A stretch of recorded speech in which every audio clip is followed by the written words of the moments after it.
Loading, loading,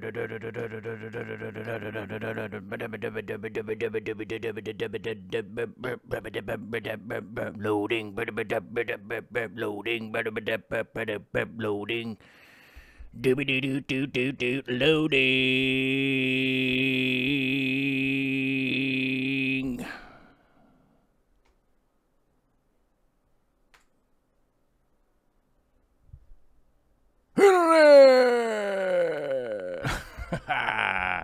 Yeah, what's up, everybody? How's it going?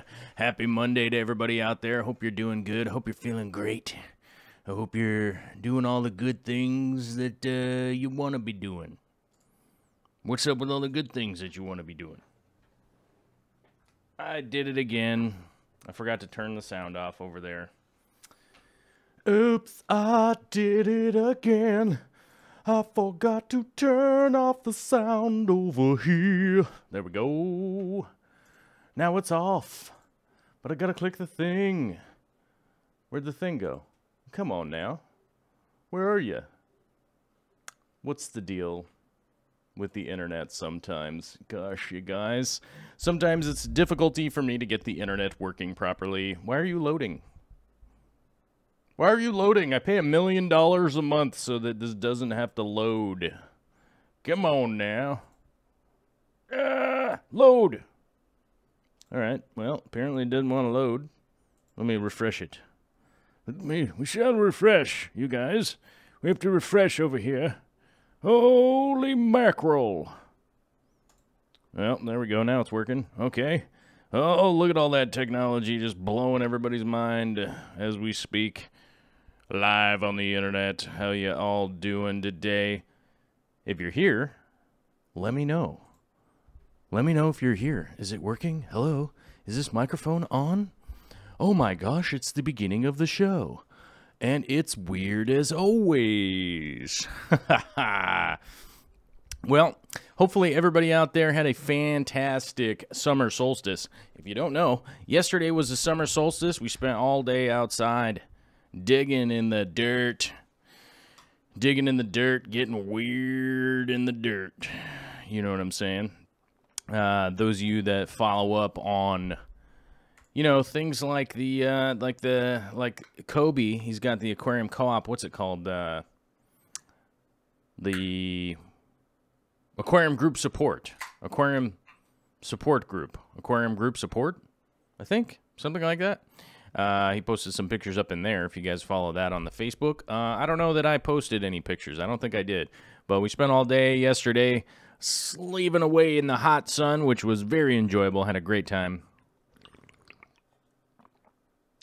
Had a great time out there in the sun, getting weird, and having good times. Having good times.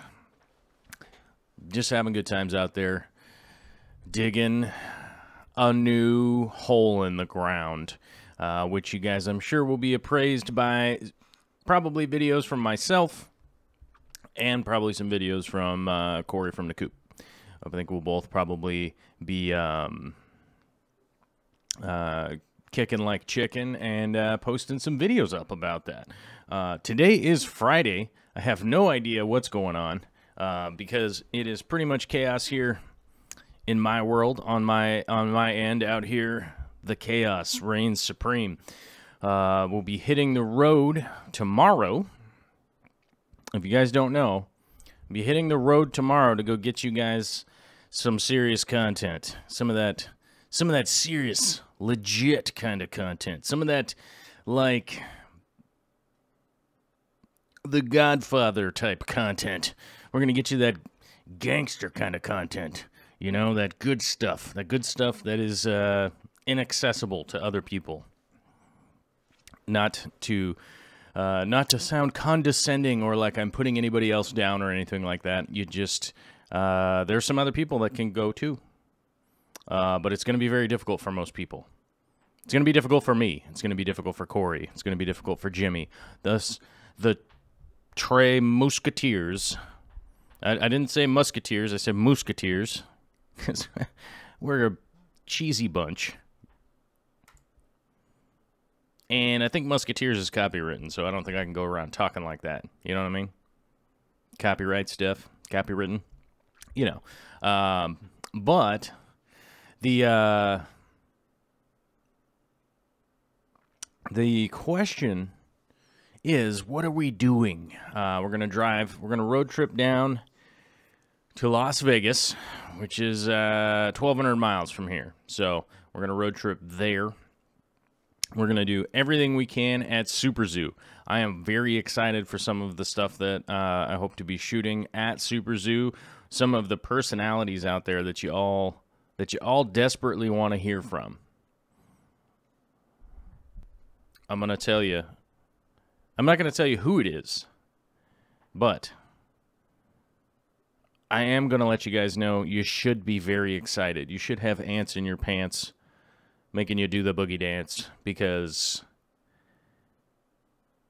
very exciting characters coming to a YouTube show near me.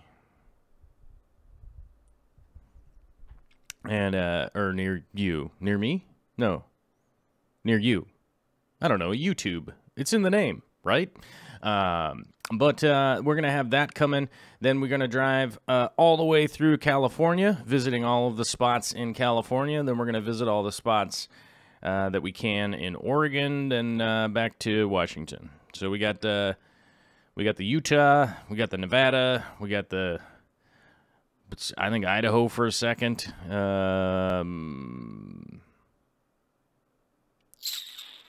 I think that's it. We don't go east enough to go to Colorado on accident or anything like that. But I'm very excited. There's going to be 5 spots we're going to be stopping off at, which is going to be pretty wild. I would say that if you are interested in any kind of weird meetup stuff, I would probably get in the Aquarium group support on Facebook. I believe that's where Corey will post. You know, if we're stopping to get mass tacos or anything like that, if we are stopping to get mass tacos or, you know, whatever on the road, whatever kind of road food we got to stop and get, then it is possible that we might be able to meet up with some people. You know what I mean? And, we might be able to meet up with some people, and we might be able to, you know, stop somewhere. We might be able to stop somewhere and meet up with people. It's possible. I don't know. I make no guarantees that I'm going to post anything about where we're going to be or what we're going to be doing or any of that kind of stuff. I'll probably post some things on Instagram. I'll probably post some things on the community page, that kind of stuff, but not sure. I'm not 100%, but Corey is really good about posting that kind of stuff, so I'm going to say he probably is, he's probably into it, I would guess. We do have a quick question here that's going to sidebar the show for a second, because we got to talk about ghost shrimp. Hold on, I think Rick Templin is asking about ghost shrimp. Ricky, sorry. Richard, Ricky, Ricardo, what's up, man? How you doing? Thanks for the super chat. Very much appreciate it. And you're asking about how to keep ghost shrimp healthy and happy. Well, I'm going to be really honest with you and say I have never proliferated ghost shrimp myself on purpose. I've never done it on purpose. But they're... I do know how to keep them alive. I've definitely used ghost shrimp as feeders. I've had them around sort of accidentally for long periods of time. But they do need pretty hard water. They need a higher pH, something like 7.6 around there. Their water cannot be too hot. If you get too hot, they'll die off. If you get too cold, they won't be doing great. So I believe I'm thinking the temperature is normally like 74. pH in between 7 and 8 is going to be your best bet, and that's going to keep them happy. Any simple shrimp foods that you can find. There's a lot of good brands out there now, from the Shrimp King to Shirakura. Repashy shrimp food, stuff like that, will work out really well if you're trying to keep ghost shrimp. But I personally have only ever really had them around as feeders for fish. So I've never really like raised them as a colony or anything like that. But I know that if you stay within those parameters, it'll be pretty good. And you definitely want, with any shrimp, you definitely want to keep clean water. So that means no ammonia, no nitrite. Nitrate isn't necessarily a big deal, and no chemicals. Those would kind of be your 3 pillars right there of keeping your shrimp, which is temperature and food, no chemicals, and no ammonia ever. But keep your water parameters. It's going to be a little higher pH than I normally would keep my tanks at. So yeah, that's probably one of the main reasons that I never really was like, man, I gotta breed ghost shrimp. And typically they're so cheap around here that it just never really seemed like something to really put my energy into. And I know that some people get super upset when I'm like, look, if there's not money in it, there's not a great reason to do breeding projects, but that's kind of really what it boils down to. Like, if you do a breeding project for a really long time and then it never pays off to anything, it's really disappointing. To be just brutally honest with it, it really is. You know, it's like if you were to, spend 5 months working on a piece of furniture or something, and then they're like, yeah, it's somebody will pay $3 for that. You know what I mean? So it's that's why I never really got into it. I never really got into doing too much of the of like ghost shrimp breeding or anything like that. But I have had tanks where they accidentally bred in. Basically, it was like, oh, there's new ones in here. But I would definitely put ghost shrimp on the easy list if it's something that you can pull off.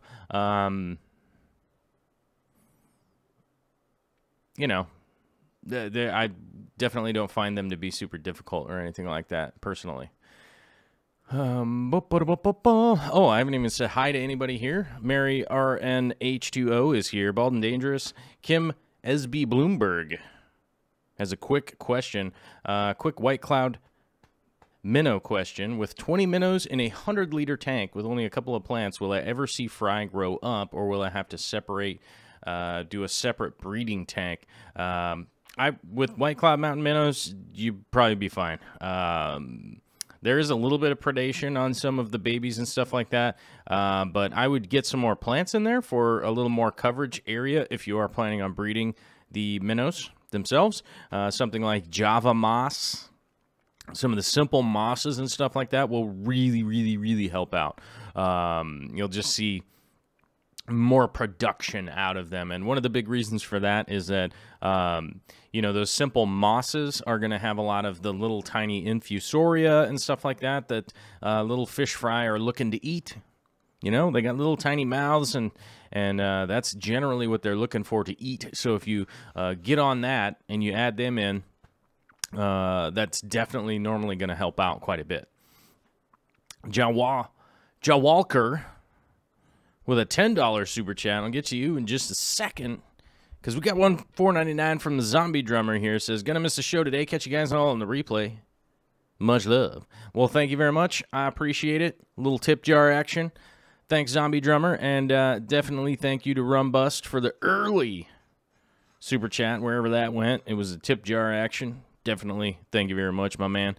Always appreciate you guys' support.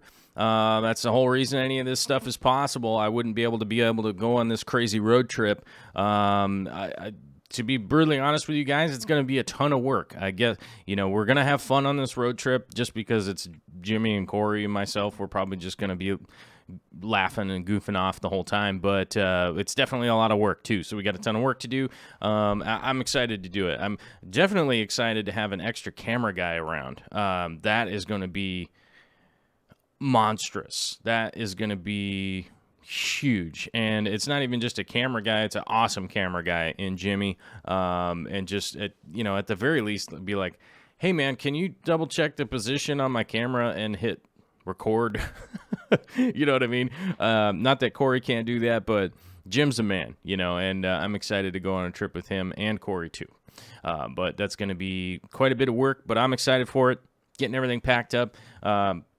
On a personal note, Vicky is going off on a work trip also. She is headed to somewhere. I forget where. It's far away. She's getting on an airplane. So I'm going to have to get her to the airport fairly soon. Not a bad deal, but definitely not a great deal for, like, time. The time starts burning super quick, and I got a ton of video editing left to do to get a bunch of stuff. I don't think I'm going to be sleeping tonight. I think I'm going to be up all night drinking coffee, and maybe I'll do a late night stream tonight where I'm like, oh, hey, guys. It's 1 in the morning, and I can't figure out how to edit anymore. It's driving me crazy. maybe I'll do that. I don't know. But we're going to have a short stream today, so I'm trying to keep it hot, keep it fresh, and keep the wheels rolling here and stick on topic. But you never know with me. I have a tendency to trail off and look at bright, shiny objects. Oh, what's that? Oh, sorry. Joe Walker says, please help. I have 3, maybe 4 buried Amano shrimp that I want to try and rear the babies. I'm having trouble finding good information on the subject. Do you know of any good sources?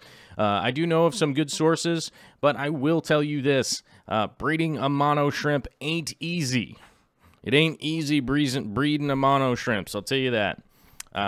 But here's the trick. I can explain the trick fairly quickly for you and not make it too nutty, right? So, you're going to need to take some seasoned aquarium water from a fully cycled tank. That hopefully it's the tank that the Amano shrimps are living in. This isn't normally a problem for me because I run gigantic tanks. If I'm going to take 40 gallons out, whoopity-doo, not a big deal, right? Now you're going to take that water and you're going to bump the salinity up in it. You need a refractometer and use reef salt. Don't use some other goofy salt. You just use reef salt. It's going to be the easiest way to do it. It's going to have all the minerals and everything in there that you're looking for. So basically order up a bag of pretty cheap reef salt because you're not going to be growing any coral in it. You're not looking for anything specific other than the salinity is what you're going to need to be finding. Then you're going to need to get the salinity up in that water to 1.017. Hold on, let me check my math here. Whoa. Salinity. I gotta look this up real quick. Yes. So we want heavy brackish is where we want to be at, right? So that will be your main tank. That's separate. That's separate from where the adults are living now in the freshwater. Okay? Freshwater or Amanos. Adult Amanos want to be in fresh water. Their eggs and babies and everything like that are going to be raised up in the heavy brackish water, okay? So, we're going to take that 1.017, you can be at 1.014, that would be fine also in that range right there. And you're going to have to take that tank, put a filter on it, just let it run. Don't worry about the media or anything like that, but just keep it cycled, okay? Then you're going to put a ton of light on it. Let that light run 24/7. Let it go crazy until you start getting green brackish water. You know what I'm talking about? You want that green water, okay? Once you got the green water, now you're working with business, okay? Then you're going to have to take those Amano shrimps that's from the freshwater. Now you're going to have to bring them over and acclimate them to go into the full brackish. Okay? So you can't just dump them from the fresh into the full brackish. You're going to have to mix some of that full brackish with the freshwater. Let them adapt to that. Then move them over to the full brackish, right? Heavy brackish is what we're looking for. And then they're going to go into that green water tank. Then they're going to go in there and start giving birth. So you're going to have to figure out what they're doing while they're over in that tank. Hopefully they're giving birth, letting out their babies and all that kind of stuff. But that bright green water that is brackish will have all that infusoria, the little things, the little tiny, even smaller than infusoria, the little microorganisms and stuff that the little Amano babies are going to breed off of, and then you're going to have to raise them in that. then as you raise them in that water, you're going to have to slowly take the salinity down as you do water changes, keeping in mind to make sure that you maintain the tank parameters and that there are enough small things for those little shrimplets in there being to feed off of and stuff like that. You're probably going to have to add some mosses and things for them to kind of cling to. Most of those mosses will be toast because they'll go in there and they'll survive for like 4 days, 5 days, something like that, turn brown, and then they're going to die. But you're going to have to bring those Amano shrimp back to freshwater by the time they're about this big. Then you can go ahead and release them back into your freshwater tank. Breeding Amano shrimp is exactly the opposite of ghost shrimp. It is a million steps. It's wildly crazy, and you can screw it up at any point in time. It's a little bit nuts, and yeah, I did it a long time ago. I thought it would be a great thing, and as I mentioned earlier, ton of effort, basically no return. Because to be honest with you guys, where they go to get the Amanos in the wild, it is super easy for them to net them. It's not really all that difficult. They're pretty easy to ship. They ship really well. And so the resale value isn't that great. It just really isn't that awesome. And by the way, if you have like 200 Amano shrimp, like a store is probably going to take 10 of them. And that's kind of brutal. That's kind of a brutal day if you bag them all up, take them all over there, and it's just kind of crazy. It's just kind of a crazy situation. It can definitely be done. There are some people out there. I don't know who. I wish I had a link here or something. That's one of the reasons why we answer the Patreon questions on Friday. It gives me time to, if I need to look up a peripheral or have a link ready or something like that, it gives me time to get all that stuff together for you guys. But since today is Friday, we're going to be going to the Friday questions. I want to say a big shout out to Jeff Rose. What's up, man? Says, happy birthday, Joel, and the hashtag FishFam, or happy Friday, or whichever one you want. Well, it's not my birthday, but I think it was the Earth's birthday yesterday with the, what you call it? Solstice. Yesterday was the solstice, longest, shiniest day of the year. I guess that means somewhere on the other side of the planet, it was the shortest, darkest day of the year, right? I bet where Gillett is, it's probably winter solstice right now, right? Oh, it's so hot in here today. I don't know why. I'm sweating, bros. I should probably drink some more Mr. Browns, right? That'll help cool me off, right? Oddball Aquatics has got to go and says, hit that like button, everybody. You got to hit that like button. You got to hit that share button. You got to hit all that good stuff because we really need your help. The robot that is YouTube is just, it's just doing what it does. And, you know, as you guys noticed earlier, there's like no crown here anymore. No crown here. Look, I don't even have a crown in the chat anymore. Now I'm just highlighted yellow like it's 1985. So need you guys to hit that like button, to hit the share out there and all that kind of stuff. Just implore you guys to do that. If you like this show and you like what I'm doing and you like, you know, somebody being able to come on the mic and talk to you guys for a couple of hours, a couple times a week, if that's what you guys want, cool. If you guys want the edited videos, that's also a big thing that we do around here. I remember that my promise a long time ago was I'm going to get one edited video up a week, and I have to admit, I feel like I've been doing multiple uploads a week for like at least a year now. So guess what? I'm going to keep doing it. We never even hit that goal. We never even hit the funding goal to be doing all that stuff. So I'm just doing it kind of regardless and just hoping for the best. You know what I mean?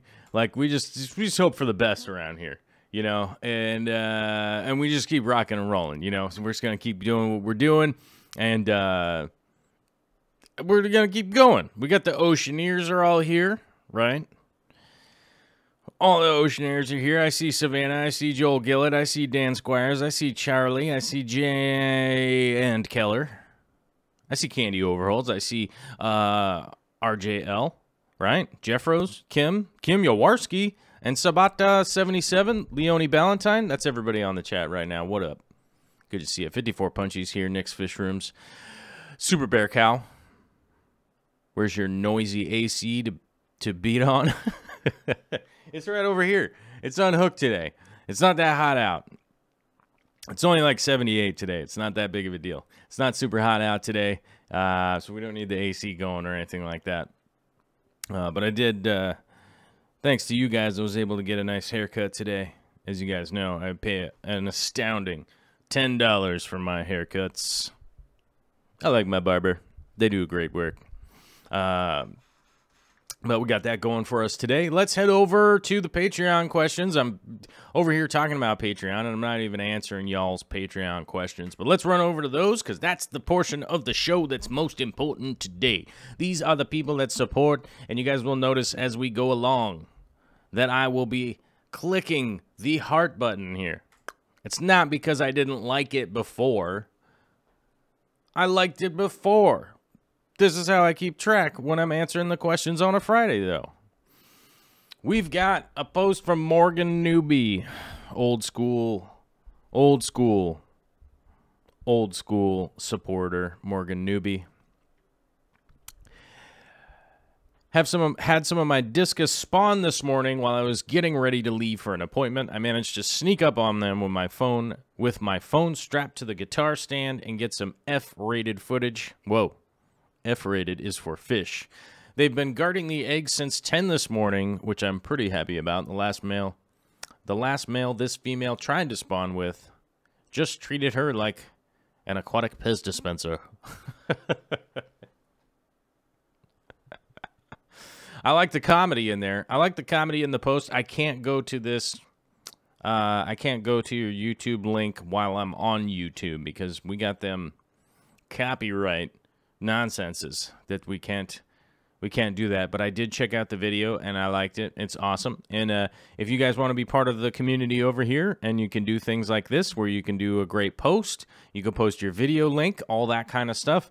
The Patreon page, Candy Overhauls just posted it right there. One of our lovely moderators, Candy, she just posted the link that you can click on to take you right to the Patreon, and then you can check that out. You know, you could check that out.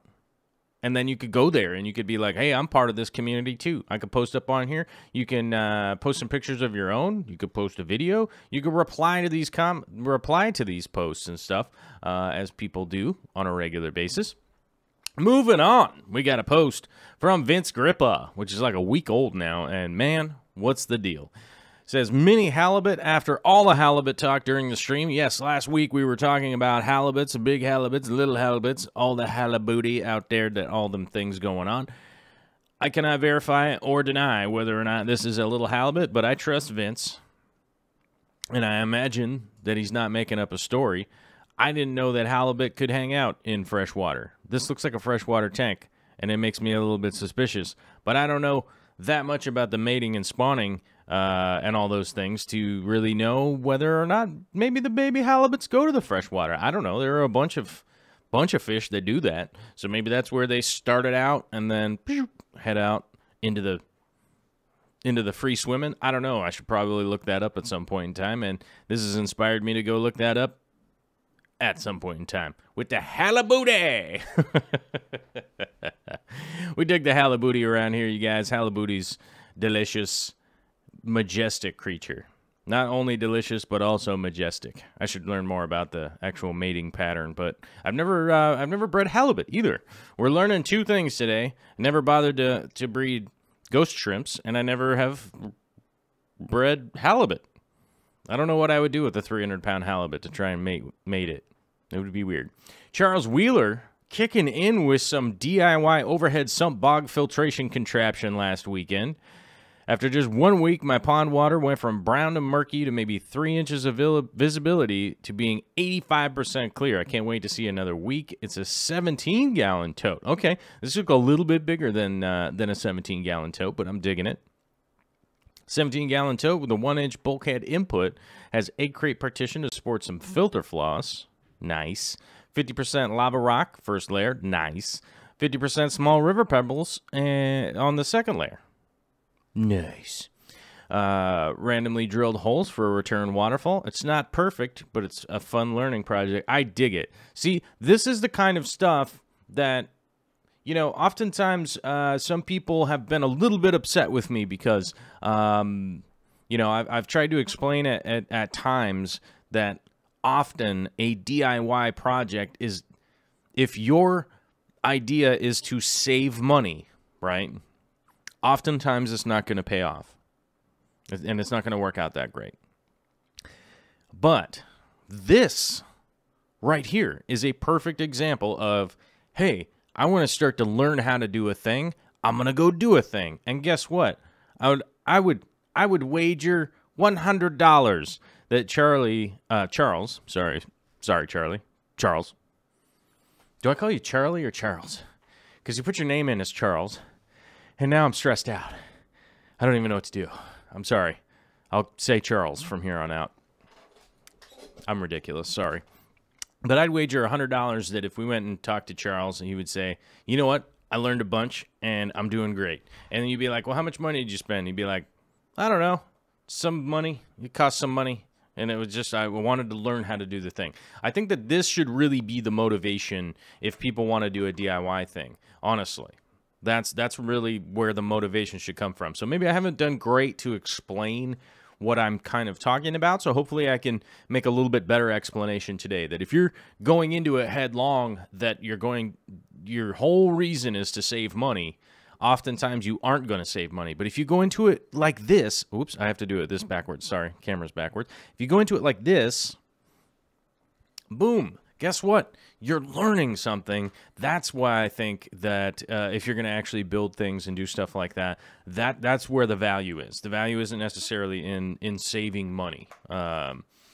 If it's something that you know nothing about and you're going to jump into it, you're going to end up spending more money than probably buying a finished product. We have to remember that half our stuff's built by robots, and robots don't even have a minimum wage. So keep that stuff in mind if you guys are jumping in. But this is a perfect example right here of something to jump into, start learning about, start learning like, why would people do this? Why would people do this stuff? And then you get to the end and you're like, that's why people do this stuff. And you're like, then the pieces start connecting in your brain, and I'm so happy and excited to see this kind of stuff happen. You know what I mean? Like, I'm like, this gets me jazzed. You know what I mean? Like, you make a little crazy pond project out back, you start seeing like good results. Like, this gets me zazzed. You know what I mean? This gets me zazzed. I start getting the zazzmatazz. Whew, what's he talking about? I don't know. But here's a top view from Charles's filter situation. I like this. This is going to work well for a while, okay? This is going to work well for a while, and then hopefully this leads to some new ideas, some new things going on, and move into some new iterations of this setup. And I can't wait to see it just expanding and growing at the very least. Like, that stuff's going to be growing all over the place and doing great. Got a couple of houseplants in there that I'm friendly with. You know what I'm saying? They're pretty. I like them. I like plants, you guys. So here we go. Mountain Man Dan posted up last week. Says, remove the duckweed and the guppy grass took off. By the way, that's the clippings that I sent him. Oh, that's some of the guppy grass that I sent across the United States. To the other side. Look, it lived. And also, the tank is starting to be overgrown with Malaysian trumpet snails. And I can't tell you that I don't want all these Malaysian trumpet snails, because you guys, I have 8. I have added 8 Malaysian trumpet snails to my tanks, and I can't wait till they start breeding and doing good. I'm pretty excited. I'm pretty excited for Malaysian trumpet snails again, you guys. I used to have them. I had them for years and years, and they were doing so well. And part of the big move, blah, blah, blah, nonsense from a year ago that no one cares. It's an old story. I get it. Through that move, I just I just realistically don't have them. But I got them again, and I'm excited. And I hope they overrun. And yes, I hope my substrate's made out of Malaysian trumpet snails, because I love them. They're my friends. And I like to talk to them, We got a brand new patronizer here last week. And I will tell you something. I'm going to highlight it right here. Check this out. So, Sage, if you go read it on the screen, Sage Baker, brand new, last week to the Patreon, just decided to become a Patreon. Only can afford $1 now, but I've watched hundreds of hours of your content over 4 years and thought you deserved my $1. Winky face. Here's the deal. You guys, $1 is more than most anybody contributes at any point in time that's just watching stuff. I think there's a misconception out there that, like, you know, like I watch the commercials, so it's cool. I would bear in mind that if you do watch a commercial on YouTube, it works out to like something crazy like 0.3 of a cent when you watch a video or something like that, right? So, yes, it does go into the bucket, that kind of thing or whatever. I've never really been that reliant off the AdSense stuff. It really just doesn't generate that much money when you get down to it. So, like you guys just becoming a Patreon and kicking in $1 is insane. It's super cool. And I very much appreciate it. And I don't know how to express my gratitude any more than I can honestly say thank you, you know, and be like, and explain it in a way to be like, man, you kicking in $1 a month is awesome. It's super cool. And those of you out there that can afford and like to sponsor more, that's awesome too. I hope I'm coming through on my end of the bargain. You know what I mean? Like that's the stress that I have is I constantly feel like, you know, am I coming through? Like, do people feel like they're getting a value? I hope that's the case. I hope people feel that way, you know? So, and those of you that can't, you know, those of you that can't Patreon, it is not a cut at you guys at all. You guys showing up, watching the videos, sharing them out, hitting the like button, all that kind of stuff, that's a contribution too. So I'm just hugely grateful for you guys being here. It's 116 people here watching on a Friday in the summertime. That's pretty wild, you know. So hats off to you guys. I got to scratch my aphid brows. If you guys don't know what I'm talking about, you'll have to go find the live stream where I had an aphid in my eyebrows. And that's an ongoing Oceaneer thing around here. Like, what is that? Aphids? And I also have big, giant eyebrows. Like, what is it? What is it, Bert or Ernie? Which one do I look like, Bert or Ernie? I can't remember. Is Bert the tall, skinny one? Or is that Ernie? No, Bert was the short orange one, and Ernie was the taller yellowish one, right? Is that correct? I don't know. Is it Bert or Ernie?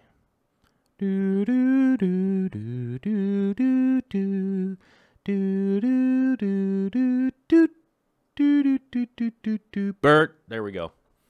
Bert's the tall, skinny one. Okay. I'm not tall. I'm not like exceptionally tall or anything like that. I'm just shy of 6 foot. But I am skinny and I have big giant eyebrows. So let's go with Bert. I think he was only like 2 feet tall. So, you know, I got him beat. You know what I mean? I could dunk. I could dunk on Bert. You know what I mean? I could dunk on him. So I got that going for me. You guys, I could dunk on a puppet. You know what I mean? That's how much of a baller I am, right?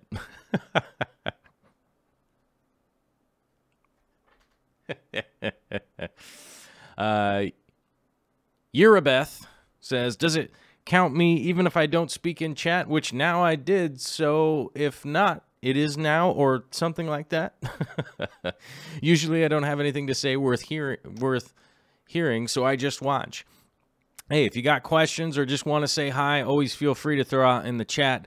At the very least, we always get lucky sometimes that the Oceaneers just making cool connections and stuff like that. That we have definitely seen some people, you know, making cool connections and stuff, finding out like, oh, you're in Albuquerque, I'm in Albuquerque too. So feel free to comment, but if you're somebody that doesn't want to comment or put your name up on there or anything like that, that's all good too.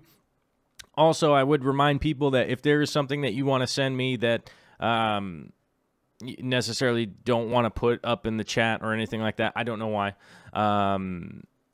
A great place to get a hold of me is joel@darkstararts.com. That is my email address. That's the one I check, and that's the one that I stay on sort of on top of. But if there's something that you guys need to send me, feel free to send it to my email at any time, and I'll get to it as soon as I can. But Johan S. got a post here. Says, the plants are doing okay in this tank, but it is difficult to create a carpet of grass. I don't have a plant substrate. Is that required? If I want to start with CO2, where do I begin? And what do I need to buy? You were right about the fake plants last time. It's a grow-out tank for the baby pikes, and I needed some cover. Yeah, that's, I noticed those fake plants on there. I always recognize that shade of green. It's like, what is that? That's a fake plant. So it's, wait, what happened? Okay, let me start at the top here. It's difficult to create a carpet of grass. Yes, it is difficult to create a carpet of grass. It does take time and patience, and you got to deal with the hair algae and the weird things that happen with getting the carpet established. You don't necessarily need a plant substrate. It's as I've stated in the past, you don't need to have the specific stuff. You don't have to get specific stuff. You can get things, you can substitute things off of the shelf that may or may not be cheaper or this or that and the other thing. I would always just remember that, I go with the professional stuff because it's much easier for me just to save up $30, get a bag, and go from there. Just the long-term result is ultimately the big awesome thing for me. I've gone through all sorts of agricultural products, mining products, let's see, auto body products, swimming pool product. Like, I've gone through tons and tons of products, I would look for something like Eco-Complete or Fluorite or Fluvols, or, you know, there are a lot of good substrates out there now that aren't crazy expensive. I would look to amend a little bit, but you don't need to do it. I have some old videos where I grew stuff in aragonite. As you guys know, aragonite's typically a cichlid or a reef substrate, so that's not even meant to have plants in it and stuff like that. And I basically was just doing that to yell at some haters and be like, dude, look, go do your science because you're not doing it. That was the only reason I really did it, and I wish I'd probably put a little more work into there. A little more work into making that a more detailed video segment, but yeah, that was 6 or 7 years ago, and I really wasn't that great about doing anything detailed for whatever reason. Never mind the reason, it just is. But you don't necessarily need it. If you want to start out with CO2, where do you begin? First of all, I would go on to Craigslist and start to find some pressurized CO2 tanks that would be for sale. Which 5 pound, 10 pound, 20 pound, doesn't really matter. You can find some cheap old beat up CO2 cylinders, right? The cylinder is the tank with the knob on the top. That's what you're going to be looking for. Look for some used ones of those. And when you go to exchange it for a full one, they'll give you a tank that looks way better. Or maybe way worse, but either way, it's been tested to be safe. So don't worry about that stuff. And then, let me see if I can't... Gosh, I don't know how to... How do I do that? I have to... Yeah, I have to go back here. I have to go back to the full screen and then go over to this. Yaha! There we go. CO2 regulator. I've got them saved in here, so, but I have to go over to this thing. Laptop with the solenoid valve. All right, so here's a nice, relatively nice. It's not super nice. It's not fantastic. It's not the greatest thing that you ever seen. But here's one here. If you're starting out If you are starting out and getting into CO2, this has a solenoid on it, which means it's going to turn on off of a timer, right? It also has a pressure valve on it to let you know how much you got going. It basically has a bubble counter on it, so you can look at it and watch the bubbles going through. That's going to be the easy way.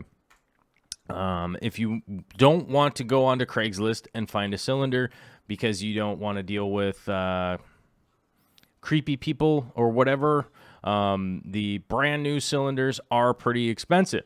They're not crazy expensive. It's not the most ridiculous thing that you ever seen, but hold on, let me find one of them that actually is the link. Here we go. There it is.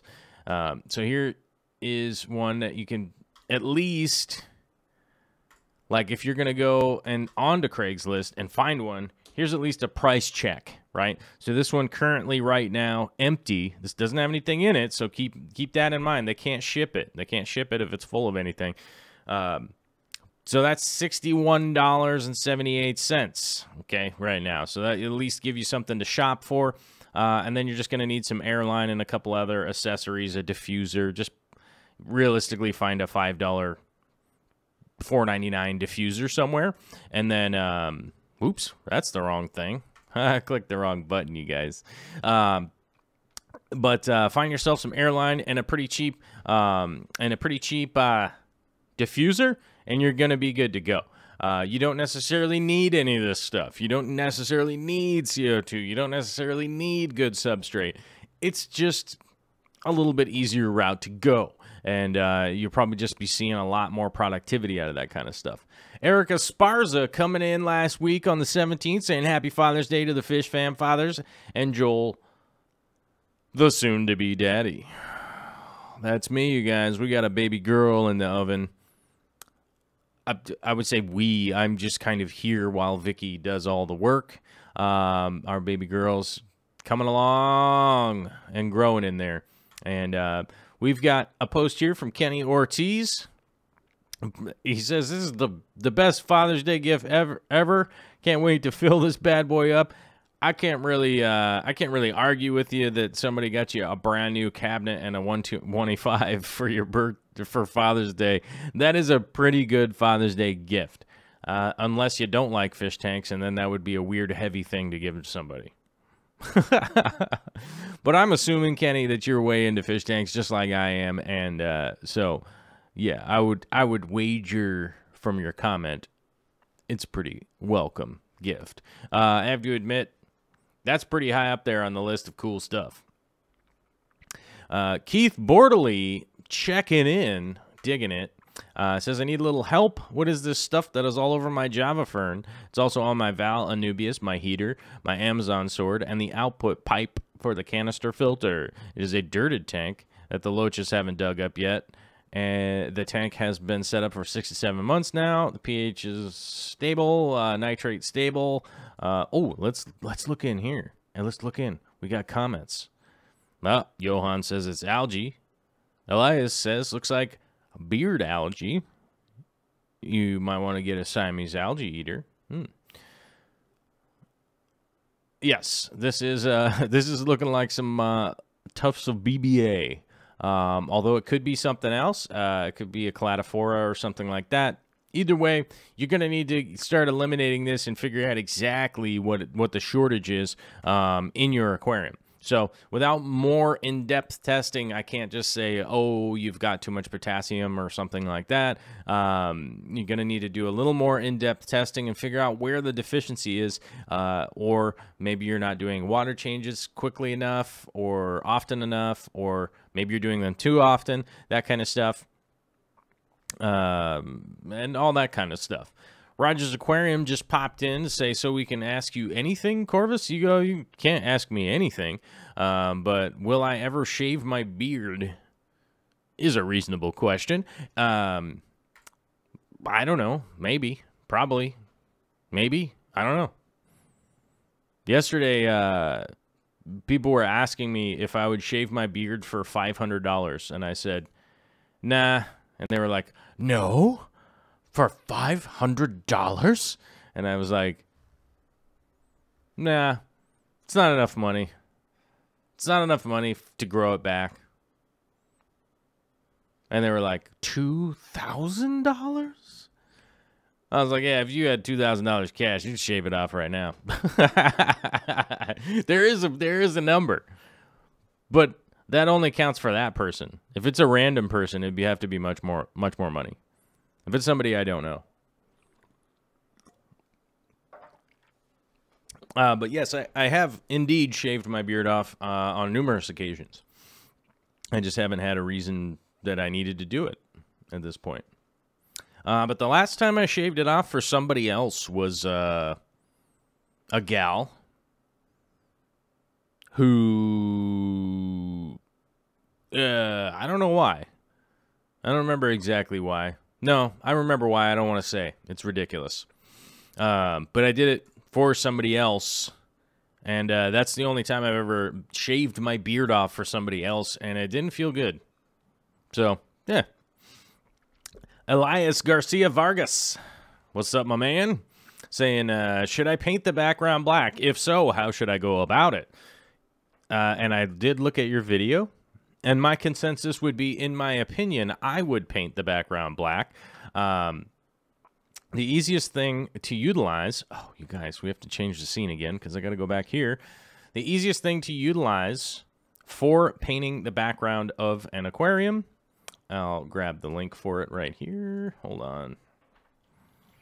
Dun, dun, dun, dun, dun, dun, dun, dun, dun, dun. Okay, what? Sometimes sometimes this computer is threatening to get smashed in the face. Yeah, blah. All right. Yeah. Whoa, that's a big giant can of it. This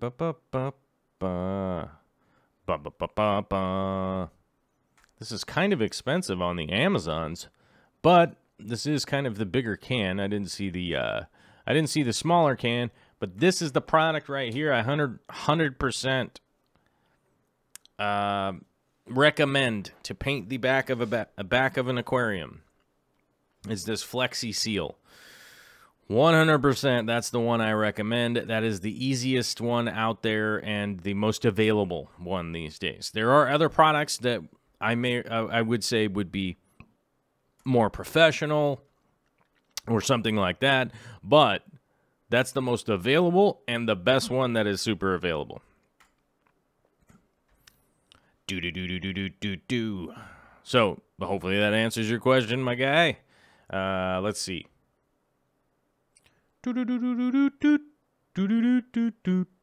Yeah, but that's the Flexi Seal Black is the best one. It does take a couple of coats to get it just right, but it is the best one, and you can remove it after the fact. That's also a big selling point too. It comes right off.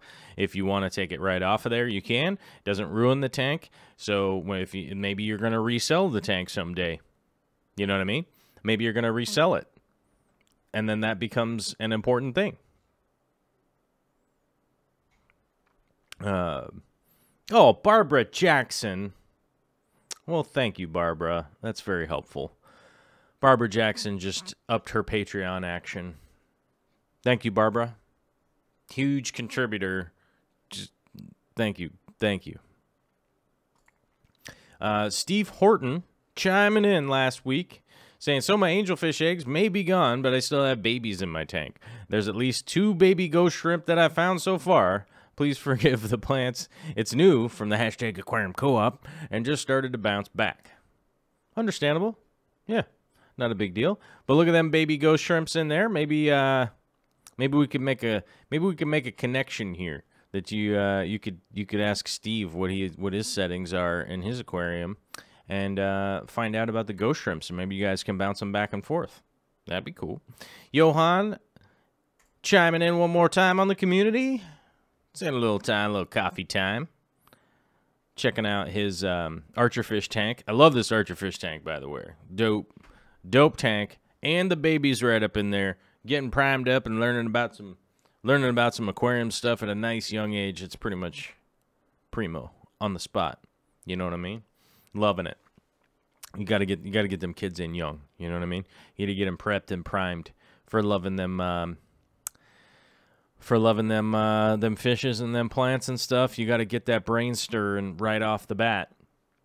Rum Bust came in last week. Accidental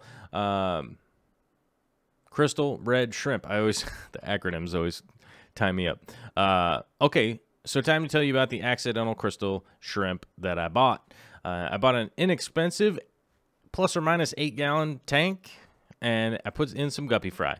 Got them not that cheap from the sumps in a local fish store. Decided I want some shrimps and went to buy some cherries. In the tank with the cherries were striped ones. Not knowing that much about shrimps, I thought they were Neos, just like the red ones. They caught six of them for me. When I paid for the girl, she said, I can't find the price for crystals. I'll just give you for the same price as the cherries. Now, I know that the crystals can be way more sensitive to the water conditions, but so far they've all survived. I've removed the larger guppies, and I'm hoping that the small shrimpies will survive if they throw some. I haven't spotted any buried yet, but I haven't had them for more than a few weeks. So yeah, in a couple weeks, here's the thing: if they're molting like that, I don't know how to point this way. If they're molting like that, then that means you probably got some good things going on. Remember, do not remove the molt shells. Leave those in there. The shrimp will consume those up. They need that calcium back, so don't ever take those out.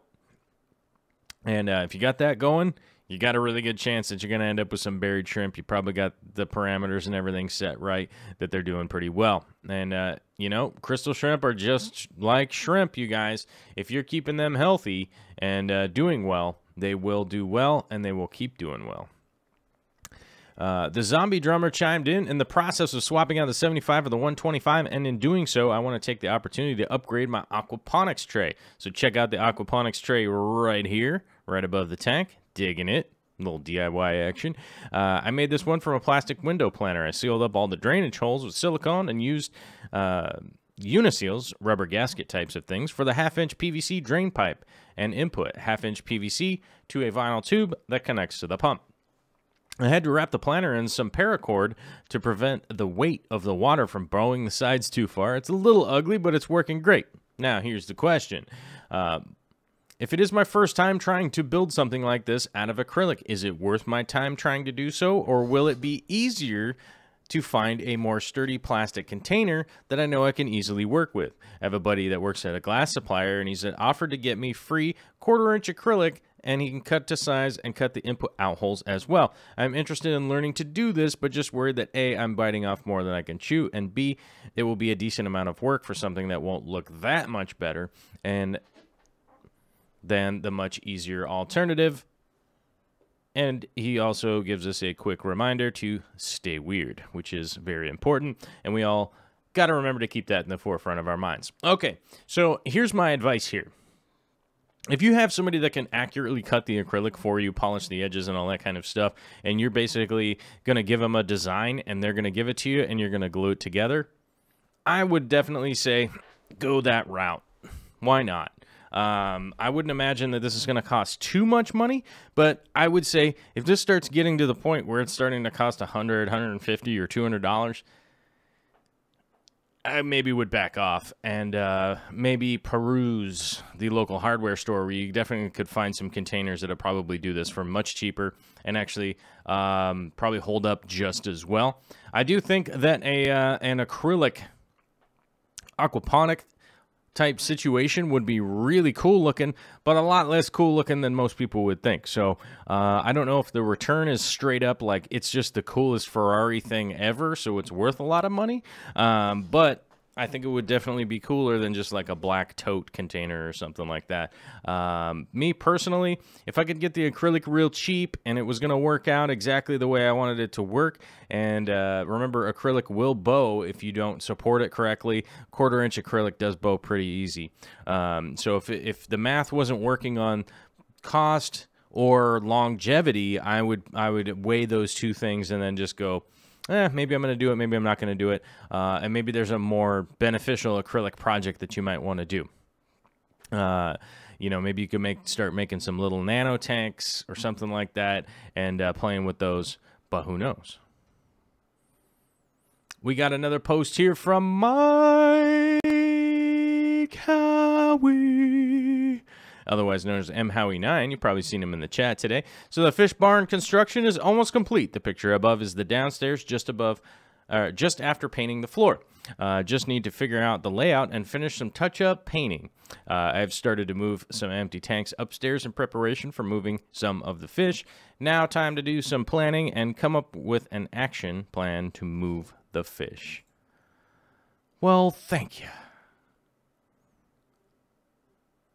Thank you for throwing this in, Mike. If you guys know, I got to hang out with mhowie9, Turbofish, Derek Runyon, a couple other people while we were in Michigan, which I'm really trying to get that video done and get that posted up while I'm gone. But it was definitely awesome to meet all those guys. And it was definitely awesome to finally meet Mike.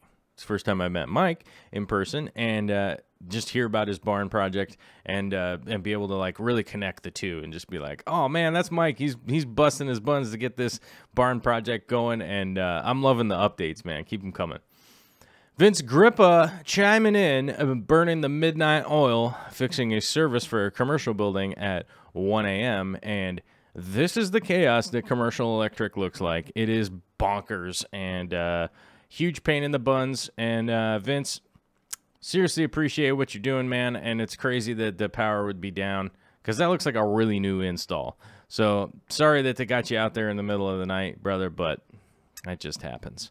Olympia Shrimps chiming in just a day or two ago. Said the Pogostemon stellatus octopus has taken over, but this tank gobbles up nitrates like crazy. I was checking out that picture, and it was awesome. And it was crazy. I didn't realize that you could post pictures and host them up on Amazon, but maybe I'm going to start doing that at some point in time. I don't know. John Gonzalez chiming in with the Crypt Meltback, 9-month-old dirted 40-gallon breeder tank. Don't know the variety of Crypt, just use it to be much bigger and thicker. I've done two things different recently. I experimented with Sarah CO2 tabs and greatly reduced the water lettuce. More light. Will it come back? Now, here's the thing. I will say if you start making changes in your tank and it's for the crypts, when it comes to crypts, they will melt back. Just be patient and allow them to grow back. Sometimes you can do a giant water change and the crypts are like, bah, and they melt back. It happens quite a bit with crypts. I've heard quite a few people express their anger and frustration about the crypts, but don't worry. They'll come back, and they'll probably be actually better than the last time they were growing anyhow. So don't fret about it too much. Don't freak out about it too much. I'm confident that they'll come back if you continue to maintain the aquarium. Yeti Nikes, I think that's how you say your name. Yeti Nikes has posted in about this beta fish right here. It is a very long post, and I am running out of time. I have to get Vicky to the airport. So I'm going to answer this question relatively quickly, Yeti Nikes. And I'm sorry, it's just because we're coming up on the end of the show, and I cannot drop her off late at the airport. But the eye situation with this beta, I would look at it this way. If that beta is healthy and happy and swimming around and doing well, I would not stress yourself out about it. This is a pretty normal genetic defect with betas. They're just pretty overbred these days. So most of them make it their way over, and they never get eliminated in the wild. So this does happen from time to time, and I wouldn't freak out too much because it doesn't look like an infection or anything. It actually just does look like the deformity of the scaling covering the eye, and the eye's just not working properly. There is a way to do the crazy optic surgery, but you could get a hold of Dwayne Kitchell and find out from his wife that who is a fish eye doctor. I don't know the name of it. I was trying to think of what it was. Ophthalmologist, I think. But there is a way to do it. There's a way to do the surgery, but I am not deft of hand or knowledgeable enough to do it. So I would be a terrible person to advise you how. I basically always went the route, like, if the fish is doing well, hey, just got a little pirate style. And if they're doing well and they're well taken care of, it's going to work out pretty well. Whoa, that brings us up to the top. And we are coming up on the end of the show, and I'm very sorry if I missed anybody's questions today. We normally do a 2-hour show. Today I have to cut it short because, like I said, I got to get Victoria to the airport, and the airport waits for nobody except themselves. They just kind of do their own thing, and if you show up late, they're like, oh, we told you so. But I love everybody out there. Hopefully everyone's having a happy Friday. I hope so. Big shout out to all the Patreonizers. Hopefully I answered your question well enough that it at least gives you a good direction on where you're going or what you're doing or what's happening. I want to say thanks to our super chatters for today. Rumbost, Ricky Templin, the Zombie Drummer, Joe Walker, and Jeff Rose Fishkeeping. Thank you very much, you guys. And we have 2 brand new Patreonizers during the show. Jared RB. Jared Erber. Jared. Okay, we'll just call you Jared. Jared, brand new patronizer, and Kyra. Kyra, thank you for patronizing during the show, and Barbara Jackson, another thank you as we roll out the door here. Hopefully everybody has a fantastic weekend. Don't go lighting off any fireworks because, as I mentioned yesterday, summer solstice, it's getting dry out there. Someone's house is going to burn down. Don't fordoots the doodle button. Don't fordoodle the schnoodle button. Caress it or something. I don't know. Whatever. The like button, the whatever button, and just do all the button stuff because you guys are all, you guys are all into the buttons, Oh, Jared Byer says, that's me. Okay, Jared Byer. Now we know. Thank you. Thank you, everybody, for coming out today. I appreciate your support, man. I really do. I really, really, really do. I don't even know how to stress it enough. You're all beautiful, but stay off, and lay off the fireworks because it's ridiculous. CJ, where did you hide the button today? All right, lay